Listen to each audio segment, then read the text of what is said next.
આજે હું તમારી સાથે શેર કરવાની છું કાચા ટમેટાનો સંભારો, ટમેટા અને મરચાંનો. આપણે કાચા ટમેટા લીધા છે, તમે જોઈ શકો છો, અને એને આપણે ઉપરનો ભાગ કાઢી લેવાનો છે. અને આ ટમેટાની સિઝન શિયાળામાં આવે છે અને સરસ એવા દેશી ખાટા ટમેટા હોય છે. તો આવી રીતે આપણે ઉપરનો જે ડીટીયાનો ભાગ હોય એ આવી રીતે કાઢી લેવાનો છે, તમે જોઈ શકો છો.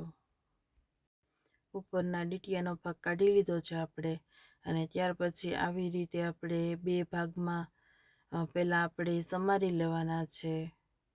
બધા જ આપણે પહેલાં બે ભાગ કરી લઈશું ટમેટાના. તમે જોઈ શકો છો કે આવી રીતે આમ બે ભાગમાં કરી લેવાના છે. અને ત્યાર પછી આપણે સ્લાઇસમાં કટ કરવાના છે ટમેટા. એની આપણે ચોરસ કટકી નથી કરવાની, આવી રીતે આપણે સ્લાઇસ કરી લેવાની છે ટમેટાની. તમે જોઈ શકો છો, બહુ જાડી નથી કરવાની અને બહુ પાતળી નથી રાખવાની. આપણે મીડિયમમાં આવી રીતે સ્લાઇસમાં કટ કરી લેવાના છે. ટમેટા આપણે બધા જ સમારી લીધા છે. આવી રીતે આપણે સમારી લેવાના છે, તમે જોઈ શકો છો. એક કડાઈ લીધી છે અને કડાઈની અંદર 4 થી 5 ચમચી આપણે ચણાનો લોટ લેવાનો છે. અને એને આપણે સાવ ધીમા ગેસે આપણે શેકી લેવાનો છે. અને આ સંભારામાં આપણે શેકીને ચણાનો લોટ લેવાનો છે. ધીમા ગેસની ફ્લેમમાં આપણે ચણાનો લોટ શેકી લેવાનો છે, તમે જોઈ શકો છો. એક કડાઈ લીધી છે, 1 ચમચા જેટલું મેં તેલ લીધું છે અને એને ગરમ થવા દેવાનું છે. તેલ ગરમ થઈ ગયું છે, તેમાં અડધી ચમચી જેટલી મેં મેથી દાણા લીધા છે, તો એ નાખીશું. અડધી ચમચી જેટલી મેં રાઈ લીધી છે, તો એ નાખીશું.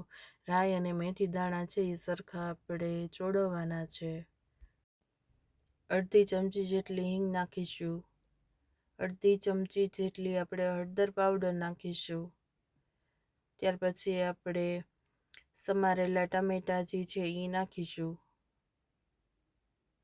તમે જોઈ શકો છો કે આપણે સમારેલા ટમેટા છે એ આપણે એનો વઘાર કરી નાખ્યો છે. તો આવી રીતે આપણે વઘાર કરવાનો છે. સંભારાને હવે આપણે સરખી રીતે હલાવી લેવાનો છે. અને આ સંભારો છે એ 5 મિનિટ આપણે ઢાંકી અને ચડવા દેવાનો છે. અને 5 મિનિટમાં વચ્ચે વચ્ચે ક્યારેક આપણે ખોલીને આવી રીતે હલાવતું રહેવાનું છે.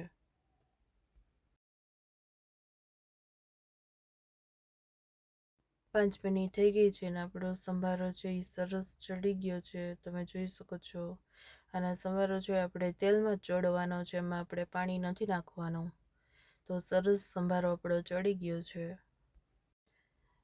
હવે મરચાં સમારેલા આવી રીતે કટકા કરી લેવાના છે, તમે જોઈ શકો છો. હવે એ નાખી દેવાના. સંભારો ચડી જાય, ટમેટા ચડી જાય ત્યાર પછી જ મરચાં આપણે નાખવાના છે.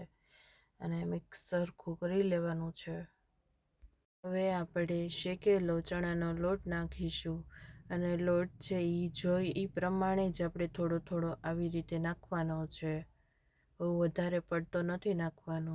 નાખીને પછી આપણે સરખું મિક્સ કરી લેવાનું છે. તમે જોઈ શકો છો આવી રીતે ધીમે ધીમે આપણે સરસ મિક્સ કરી લેવાનું છે. ચણાનો લોટ સરખો મિક્સ થઈ ગયો છે, તમે જોઈ શકો છો કે આપણા ટમેટા અને મરચાંમાં બંનેમાં સરસ લાગી ગયો છે ચણાનો લોટ. 1 ચમચી જેટલો ખાંડનો પાવડર મેં નાખ્યો છે. ખાટા ટમેટા હોય એટલે ખાંડનો પાવડર તમે થોડોક નાખી શકો છો, એટલે ટેસ્ટમાં બહુ સરસ લાગશે. દેશી લીલા ટમેટાનો સંભારો તમે ઘરે જરૂરથી ટ્રાય કરજો, બહુ સરસ બને છે. અને તમને જો મારો આ વિડીયો પસંદ આવ્યો હોય ને તો લાઈક કરજો, શેર કરજો અને મારી ચેનલને સબસ્ક્રાઈબ કરી લેજો.